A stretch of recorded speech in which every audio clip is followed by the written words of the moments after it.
Donc je me suis engagé en fait avec le groupe 30 000.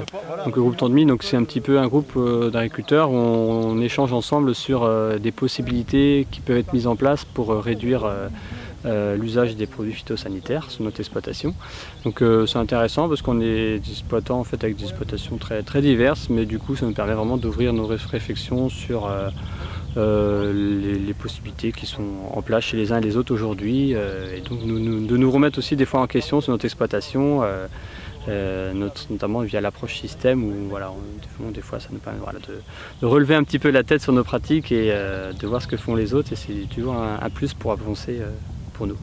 Alors ça fait donc une bonne année là qu'on a démarré le groupe.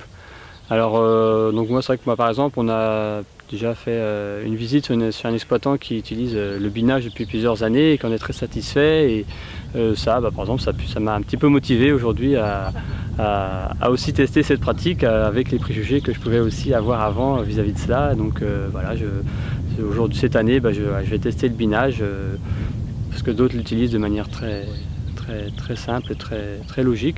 Donc je vais faire pareil, et puis après c'est aussi dans les cultures que je mets en place sur mon exploitation. Donc c'est vrai que je suis avec moi qui suis plutôt élevage porcin et céréales. J'étais sur une rotation assez basique, blé, orge, maïs avant. Aujourd'hui je m'interroge, c'est vrai que chez les exploitants bovins parlent souvent de la luzerne, et je me dis aujourd'hui est-ce que je vais pas peut-être devoir intégrer de la luzerne aussi dans mes rotations. C'est toujours plus intéressant aussi d'entendre les avis des autres en fait, sur notre exploitation, avec des critiques qu'on peut entendre.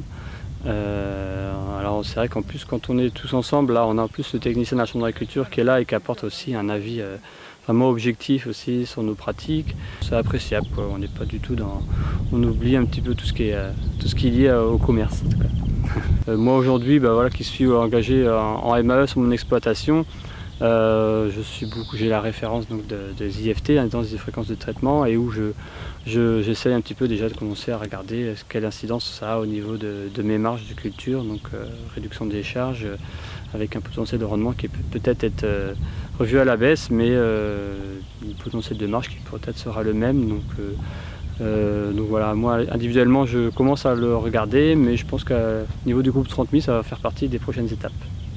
Parce qu'il y a une première étape, c'est déjà d'accepter de se remettre en cause sur son exploitation.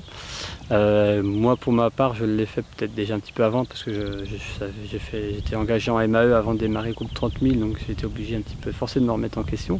Je pense que pour beaucoup on est plutôt au démarrage, et qu'après voilà, les possibilités d'évolution sont assez infinies, donc je pense que ça peut perdurer à long terme.